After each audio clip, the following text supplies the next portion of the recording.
प्रतापगढ़ गांव में वैद्यनाथ नाम का एक व्यक्ति रहता था।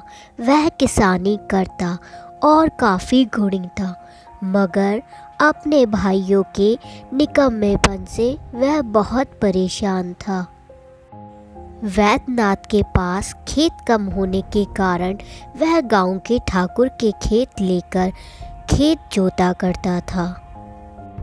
ठाकुर को अच्छे से पता था कि वैद्यनाथ काम का आदमी है। उसकी अच्छाई और मेहनत के कारण ठाकुर को काफ़ी लाभ होता था। एक दिन वैद्यनाथ को काम करते हुए देख ठाकुर उसे अपने पास बुलाता है और कहता है, वैद्यनाथ, आज घर जाते समय घर से होते हुए चले जाना। कुछ मिठाइयाँ और खाने के सामान अपने घर लेकर चले जाना। तुम्हारे लिए मैंने रखा हुआ है। तुम्हारी मेहनत देखकर मुझे बहुत खुशी होती है। मिठाई और सामान मैं सब ले जाऊंगा, मगर मुझे ये तो बताइए, ये सारी चीज़ें किस अवसर के लिए हैं? किस खुशी में आप मिठाई बांट रहे हैं साहब? अरे, पूरे गांव को खबर है, तुम्हें नहीं पता? श्यामलाल ने खेत मुझे दे दिए हैं ना, वो कर्ज जो नहीं चुका पाया था। वाह मालिक वाह, आपने उसकी ज़मीन भी ले ली। ये तो बहुत अच्छा करा। अब तो काम करने में और ज़्यादा मज़ा आएगा सेठ जी। वैद्यनाथ ठाकुर के वहाँ से मिठाइयाँ और सारा सामान लेकर अपने घर जाता है और घर जाते ही अपनी बीवी को आवाज़ देता है। घर जाकर अपनी बीवी को वह सारी बातें बताता है। अरे ओ भाग्यवान, ज़रा बाहर तो आओ, मैं देखो कितनी सारी मिठाइयाँ और खाने पीने का सामान लाया हूँ तुम्हारे लिए। जी जी, आ गई। इतनी सारी मिठाइयाँ और इतना सारा सामान कहाँ से मिल गया? वो श्यामलाल है ना, उसकी ज़मीन भी ले ली है सेठ जी ने, तो बस वही उसी की खुशी में मिठाइयाँ और ये कुछ तोहफे भेजे हैं। अरे खा कर तो देख मिठाई। ये मुखिया जी भी अब किस किस की ज़मीन हड़पेंगे। बेचारे श्यामलाल को भी नहीं छोड़ा इन्होंने।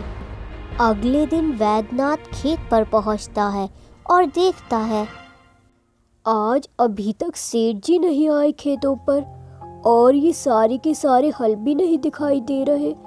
भला ये हल कहाँ चले गए? अब मैं खेत किससे जोतूंगा? वैद्यनाथ, सारे हल आज गांव की एक शादी में गए हैं। तुम्हें तो पता है हल रखना शुभ माना जाता है। आज तुम ऐसा करो, अपने खेतों का हल ले आओ। सेठ जी उसे हल लाने को कहता है। हाँ, आप सही कह रहे हैं, ये सही रहेगा। मैं खेतों से जाकर हल ले आता हूँ और अपना काम समय पर निपटा भी लूँगा। ठीक है सेठ जी। वैद्यनाथ अपने हल से खेत जोतने लग जाता है और थोड़ी ही देर तक वह खेत जोतता है, मगर तभी थोड़ी देर बाद उसका हल टूट जाता है। मेरे पास तो ये एक ही हल था और ये भी टूट गया है। अब मेरे पास मेरा खुद का कुछ भी नहीं बचा है। अब मैं क्या करूँगा? अब मैं क्या करूँगा? वह निराश होकर रास्ते से गुजर रहा होता है। तभी उसे एक तपस्वी बैठा हुआ दिखता है और वह उससे बोलता है, प्रणाम बाबा जी, आपकी आस्था में तो बहुत ही शक्ति होगी।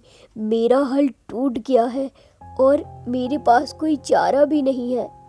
तेरी मेहनत और तेरी लगन से प्रभु बहुत खुश है और मैं यहाँ तेरे लिए ही बैठा हूँ। मैं तुझे वरदान देता हूँ, एक हीरो से जड़े हल का। जा बेटा जा, इससे हल चला। वैद्यनाथ आज बहुत खुश था। उसे नहीं पता था कि एक हल टूट जाने के बाद उसे एक इतना अच्छा हल मिल जाएगा जो कि जादू ही हल होगा। वह दिन पर दिन उस हल से काम लेता और वह हल खुद ब खुद चलता। अब वैद्यनाथ को मेहनत करने की भी ज़रूरत ना थी और खेतों में खूब अच्छा काम भी चल रहा था। देखते ही देखते उसकी फसलों ने तो एक नया मोड़ ले लिया था।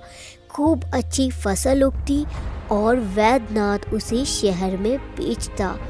एक दिन अचानक वैद्यनाथ रास्ते से जा रहा था, तभी उसे एक सेठ जी मिलते हैं। और देखिए आगे कहानी में क्या होता है अगले एपिसोड में।